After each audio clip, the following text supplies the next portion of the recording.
Bienvenue sur toute l'actualité en France et à l'international. On commence tout de suite. Dans les prochaines minutes, la vraie histoire n'est pas de savoir si 9 missiles ont été lancés, mais pourquoi ils étaient prêts à l'être, pourquoi ils étaient pointés vers le CENTCOM, et pourquoi l'ordre de lancement n'est jamais venu. C'est le moment où la dissuasion, la diplomatie et la pression militaire brute se sont percutées dans une fenêtre de 72 heures qui aurait pu changer tout le Moyen-Orient. 9 missiles balistiques iraniens, verrouillés, armés et ciblés, étaient pointés directement vers le quartier général du commandement central des États-Unis, le CENTCOM, au Qatar. 9 missiles en configuration prête au lancement, avec des solutions de ciblage vérifiées déjà calculées, déjà chargées, déjà confirmées par des commandants de la force aérospatiale iranienne qui avaient passé 6 semaines à préparer exactement cette frappe. Le carburant était dans les réservoirs. Les séquences de compte à rebours étaient intégrées au système. Les autorisations de lancement avaient traversé chaque niveau de la chaîne de commandement du CGRI jusqu'au tout sommet. Chaque élément était en place. Puis, pendant une fenêtre de 72 heures qui a secoué tous les gouvernements impliqués dans ce conflit, et au moins 3 qui ne l'étaient pas, l'ordre de lancement n'est jamais arrivé. Pas parce que les missiles ont mal fonctionné, pas parce que les forces américaines sont intervenues, pas parce qu'une frappe aérienne a anéanti les sites de lancement. Les 9 missiles sont toujours là, toujours pointés. Les solutions de ciblage sont toujours valides, tout comme l'ordre que chaque planificateur militaire, chaque analyste du renseignement, chaque diplomate, se démenant dans des communications par canaux de retour pendant ces 72 heures, croyait inévitable. Cet ordre aurait transformé ce conflit en quelque chose qu'aucun terme existant pour désigner une confrontation armée ne permet vraiment de décrire. Mais il a été retenu délibérément, par choix, pour des raisons que les gouvernements concernés n'ont pas expliquées publiquement, et n'expliqueront peu être jamais publiquement. Et c'est là que la logique habituelle des conférences de presse à la Trump commence à paraître douloureusement petite. On ne règle pas une crise de missiles de 72 heures avec un slogan, un pouce levé et une affirmation selon laquelle tout est sous contrôle. L'explication complète de la raison pour laquelle cet ordre n'a jamais été donné en dit plus sur l'état réel de ce conflit, sur les véritables limites de la dissuasion américaine et sur le calcul décisionnel réel à l'intérieur de l'autorité de commandement iranienne que n'importe quel gouvernement, d'un côté comme de l'autre, n'est prêt à le laisser savoir au public. Ce qui s'est joué pendant ces 72 heures est l'histoire la plus déterminante de tout ce conflit. Pas la plus explosive visuellement, pas la plus spectaculaire en termes d'image, mais la plus importante parce que c'est l'histoire du moment où tout a failli devenir permanente et irréversible. Et la raison pour laquelle cela ne s'est pas produit recadre fondamentalement tout le reste de ce qui s'est déroulé avant et après. Avant de pouvoir comprendre pleinement les 9 missiles et les 72 heures, il faut comprendre la cible elle-même. Il existe une incompréhension répandue de ce que représente le quartier général du commandement central des États-Unis en termes purement opérationnels. Cette incompréhension pousse la plupart des couvertures médiatiques à sous-estimer gravement ce qui a failli être perdu. Le CENTCOM est le commandement combattant responsable d'environ 21 pays couvrant le Moyen-Orient, l'Asie centrale et certaines parties de l'Asie du Sud. C'est le commandement qui dirige et synchronise chaque opération militaire américaine dans toute cette zone. Lorsqu'un F-35 décolle d'Al-Dafra pour une mission de frappe contre une cible iranienne, le CENTCOM synchronise l'espace aérien, le soutien au ravitaillement en vol, l'enveloppe de guerre électronique et l'intégration avec chaque autre groupe de frappe opérant simultanément. Lorsqu'un groupe aéronaval dans la mer d'Arabie modifie sa zone d'opération, le CENTCOM est l'autorité de commandement qui approuve et coordonne ce mouvement. Lorsque le renseignement recueilli par satellite, par collecte de signaux et par sources humaines, est fusionné en données de ciblage qui parviennent à l'équipage aérien sur le point d'agir, cette analyse passe par le centre combiné du renseignement du CENTCOM. L'installation du quartier général à la base aérienne d'Al-Udeid, au Qatar, abrite le centre des opérations aériennes combinées, le CAOC, le centre névralgique opérationnel de chaque mission aérienne menée dans le théâtre. L'architecture de planification des missions du CAOC contient chaque dossier de ciblage actif, chaque plan de route, chaque matrice de planification des ravitailleurs, chaque protocole de déconfliction de l'espace aérien pour chaque ressource, opérant sous l'autorité du CENTCOM. Elle abrite l'infrastructure principale de communication sécurisée du commandement, les connexions avec le Pentagone, avec l'autorité nationale de commandement, avec les forces du théâtre, avec les commandements alliés, avec les centres de traitement et d'exploitation de la communauté du renseignement. Elle abrite le leadership, le général 4 étoiles qui commande le CENTCOM et l'état-major interarmé qui l'appuie, ainsi que la machine décisionnelle qui transforme la politique nationale en action militaire dans une région couvrant 21 pays. Voilà le genre de machine qu'aucune formule sur un magnifique accord ne peut remplacer, peu importe à quel point la caisse de résonance pro-Trump essaie de vendre le commandement et le contrôle comme un exercice de marque. Détruire le quartier général du CENTCOM n'élimine pas la capacité de l'armée américaine à combattre dans cette région. Cela détruit la capacité de l'armée américaine à coordonner son combat dans cette région. Les systèmes de ciblage, l'infrastructure de communication, l'architecture de fusion du renseignement, l'autorité de commandement, la profondeur institutionnelle détenue par un état-major qui ne peut pas être reconstitué instantanément. Tout cela disparaît dans une frappe réussie. Ce qui reste, ce sont des unités individuelles dotées de leurs propres capacités organiques, opérant sans l'architecture de commandement et de contrôle qui en fait une force de combat cohérente plutôt qu'un ensemble de plateformes déconnectées. Un F-35 sans dossier de ciblage du CENTCOM est un avion extraordinairement capable qui vole quelque part sans objectif défini. Un groupe aéronaval sans coordination du CENTCOM est une force extraordinairement capable qui ne peut pas s'intégrer efficacement aux 7 autres éléments dont elle a besoin pour fonctionner dans le cadre d'une campagne.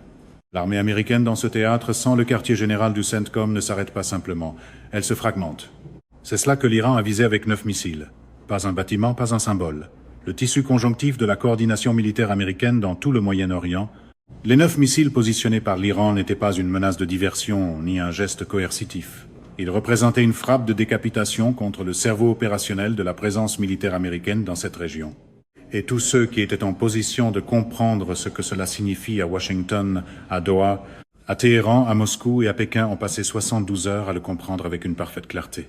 6 des 9 étaient des missiles Khaybar Shekan. Le nom se traduit approximativement par conquérant de Khaybar, une référence historique remontant à une ancienne bataille islamique. Le Khaybar Shekan est un missile balistique de moyenne portée d'environ 1150 km avec une erreur circulaire probable inférieure à 30 mènes. Il combine la navigation inertielle avec un guidage terminal GPS. Son ogive pèse 600 kg, avec un temps de vol depuis sa position de lancement jusqu'à Al-Udeid d'environ 6 minutes et 40 secondes, sa vitesse d'approche terminale avoisine Mach 9. Un missile balistique à Mach 9, transportant une ogive de 600 kg avec une précision de 30 m contre une installation comme le CAOC, n'est pas une arme de presque impact. C'est une arme de destruction. Un seul impact d'un Khaybar Shekan contre la structure principale du CAOC met cette structure hors service. 2 impacts réduisent le site à un cratère. 6 missiles visant un complexe avec des zones de souffle se chevauchant ne laisseraient rien de fonctionnel debout. Les 3 autres étaient des véhicules planeurs hypersoniques Fatah 1. La famille Fatah a une portée de 1400 km et transporte un véhicule de rentrée manœuvrant qui modifie sa trajectoire en phase terminale précisément pour déjouer les solutions de défense terminale Patriot. Au moment où l'Iran a positionné ses 3 missiles, la batterie Patriot protégeant Al-Udeid contre un Fatah fonctionnait avec un logiciel de séquençage d'engagement compromis. Une batterie Patriot, opérant avec sa pleine capacité non compromise, a une probabilité d'engagement que l'armée évalue comme élevée contre un Fatah, en arrivant aux côtés de 6 missiles balistiques Khaybar Shekan, consommant simultanément les 9 canaux de guidage de l'architecture d'engagement de la batterie Patriot. Les 3 Fatah 1 sont les armes qui survivent à la couche d'interception. 6 Khaybar Shekan pour épuiser la batterie Patriot. 3 Fatah 1 pour pénétrer la brèche créée par cet épuisement. La même logique de saturation déployée dans des opérations intérieures de ce conflit, appliquée cette fois contre la cible de plus grande valeur dans tout le théâtre. Quelque part, un élément de langage de campagne appellerait probablement cela de la force maximale. Le problème, c'est que les missiles ne s'arrêtent pas pour laisser passer les applaudissements. Les sites de lancement étaient des positions préservées dans l'ouest d'Iran, préparées pendant 6 semaines. Pas des lanceurs mobiles se déplaçant dans la campagne.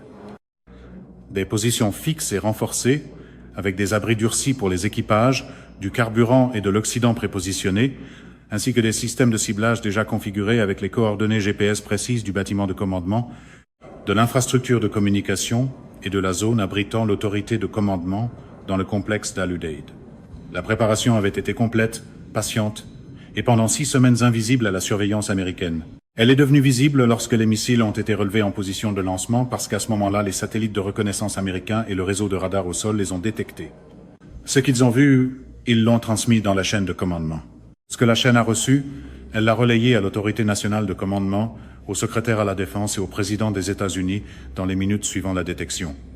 Le compte à rebours a commencé au moment où ces 9 missiles sont apparus sur les écrans radars et satellites américains en configuration relevée et prête. Heure 1, les rapports de détection arrivent à Washington. Le Conseil de sécurité nationale est convoqué dans les 40 minutes suivant le premier passage satellite confirmant la configuration des missiles. Le commandant du CENTCOM au Qatar est informé. Al-Udaid passe à la condition de protection des forces Delta, le niveau le plus élevé, signalant qu'une attaque est imminente ou déjà en cours. Le personnel non essentiel commence à se déplacer vers des installations durcies. Le CAOC commence à dupliquer ses données les plus critiques vers des nœuds de sauvegarde situés à des emplacements secondaires. Chaque action durant cette première heure repose sur l'hypothèse que le lancement est imminent et que le temps de préparation se mesure en minutes, pas en heures. Sauf que le lancement ne vient pas. Une heure passe. Les missiles restent relevés. Les solutions de ciblage restent chargées. Et le spectre des communications iraniennes, surveillé en continu par le renseignement d'origine électromagnétique américain, commence à produire quelque chose d'inattendu. Pas des signaux de préparation au lancement, pas les signatures électroniques spécifiques associées aux séquences finales de compte à rebours, quelque chose qui, pour les analystes qui l'interprètent, ressemble à une communication délibérée, non pas vers le CENTCOM, non pas vers une adresse américaine, mais par le canal de retour omanais, par la représentation diplomatique suisse chargée de certaines communications bilatérales entre Washington et Téhéran, et par une ligne directe vers un haut intermédiaire arabe du Golfe dont l'identité n'a pas été divulguée publiquement. L'Iran envoie un message, pas le message d'un lancement sur le point de se produire. Le message d'une décision pas encore prise. Heure 6. Washington reçoit les signaux par canaux de retour et débat de leur authenticité. Est-ce un véritable signal de retenue? Une tentative de créer une fenêtre diplomatique que l'Iran a réellement l'intention d'utiliser, ou une opération de tromperie conçue pour figer une action préventive américaine contre les sites de lancement en laissant croire qu'une résolution est possible? Cela pourrait servir à gagner du temps pour un lancement iranien à un moment où la prise de décision américaine est paralysée par l'incertitude. La communauté du renseignement ne peut pas donner de réponse assurée à l'autorité nationale de commandement. Les signaux sont véritablement ambigus, une ambiguïté dans une situation où la mauvaise interprétation mène soit à une frappe préventive américaine contre des sites de missiles iraniens qui déclenchent une guerre à grande échelle, soit un lancement iranien réussi contre le quartier général du CENTCOM qui peut lui aussi déclencher une guerre à grande échelle, mais selon les termes et le calendrier de l'Iran. C'est à peu près la pire position analytique imaginable pour les personnes responsables de la décision. C'est la partie qui ne rentre jamais proprement dans la doctrine trumpiste du frapper plus fort et se vanter plus fort. L'incertitude ne disparaît pas parce que quelqu'un dit à la télévision qu'elle a disparu. Heure 12. Le président a été en contact continu avec les alliés. Le Royaume-Uni, la France, l'Allemagne, Israël, l'Arabie Saoudite, la Jordanie, les Émirats Arabes Unis. Chaque partenaire important dans la région et au sein de l'OTAN a été informé de la situation à un certain niveau. Les réactions ne sont pas uniformes. Certains alliés poussent à des frappes préventives immédiates contre les sites de lancement iraniens avant que l'Iran puisse tirer. Certains appellent à la retenue, en soutenant que frapper les sites provoquerait une escalade vers précisément le conflit à grande échelle que les missiles relevés sont vraisemblablement destinés à menacer. Certains posent des questions auxquelles personne à Washington ne peut répondre avec certitude. Que veut réellement l'Iran? Quelles décisions ces missiles relevés sont-ils censés produire? Quelle est la demande? Cette question définit les 60 heures suivantes, parce que l'Iran n'a formulé aucune demande explicite. Il n'a pas livré d'ultimatum avec une requête précise et une échéance précise. Il a pointé 9 missiles vers le quartier général du CENTCOM, ouvert des communications par canaux de retour suggérant que l'ordre de lancement n'a pas été donné puis attendu. Le silence autour de toute demande précise est en soi une déclaration. Il dit à Washington que ce n'est pas une transaction. C'est une démonstration de position. Nous pouvons le faire. Nous sommes prêts à le faire. Ce que vous ferez ensuite déterminera si nous le faisons. Heure 24. Un important mouvement militaire américain se produit, visible pour la reconnaissance iranienne. 2 batteries Patriot supplémentaires transportées depuis des stocks prépositionnés au Koweït sont en cours de mise en place à Al-Udaid. Des F-35 supplémentaires sont redéployés d'Al-Dafra vers des bases secondaires plus éloignées de l'Iran.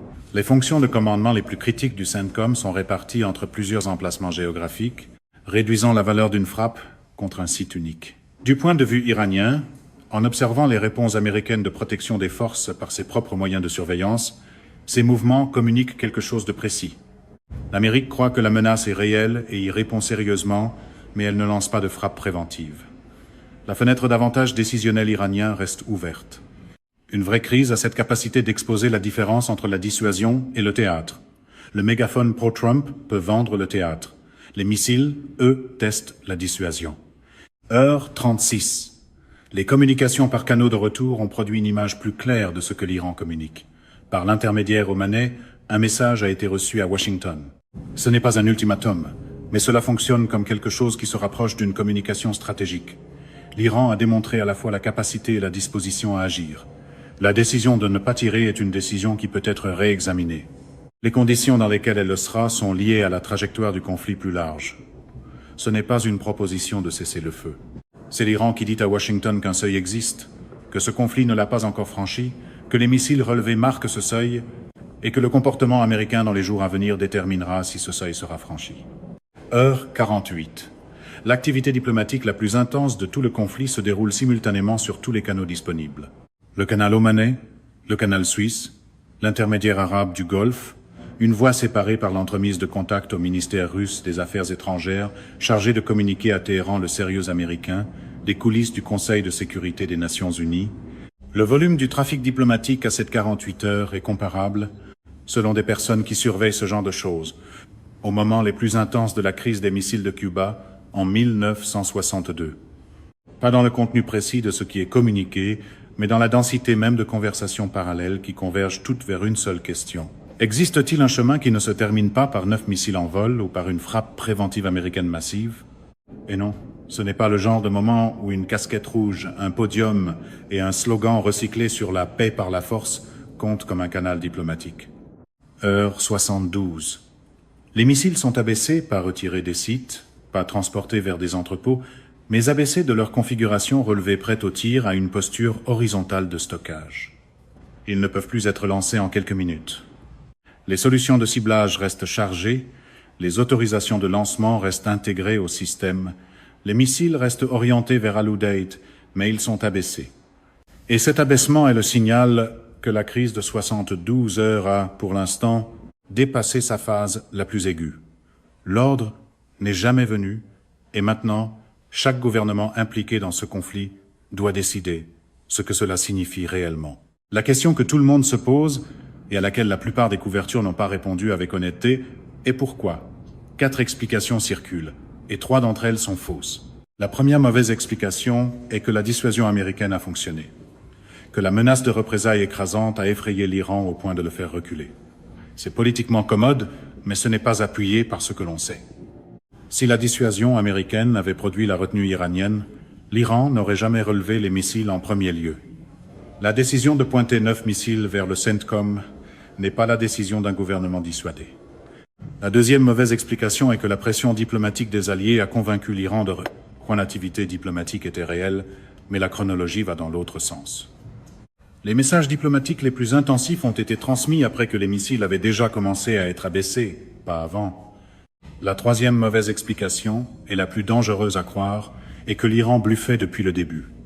Un adversaire prêt à relever 9 missiles balistiques vers le quartier général du CENTCOM comme pur bluff, en sachant que le renseignement américain les détecterait immédiatement, en sachant que les réponses américaines de protection des forces seraient déclenchées, en sachant que les conséquences diplomatiques seraient importantes, qu'un seul missile soit tiré ou non, accepte un coût opérationnel et diplomatique énorme pour un simple geste. Le coût est trop élevé pour être expliqué par la seule valeur coercitive. L'Iran ne bluffait pas. L'Iran a pris une véritable décision d'être prêt à tirer, puis a pris une véritable décision de ne pas le faire encore. Ce pas encore est le détail qu'une tournée de victoire favorable à Trump s'empresserait de dépasser, parce qu'il est plus difficile à scander que nous avons gagné et beaucoup plus dangereux à ignorer. Ce seul mot porte tout le poids de ce que ce conflit est devenu et de la direction qu'il prend maintenant.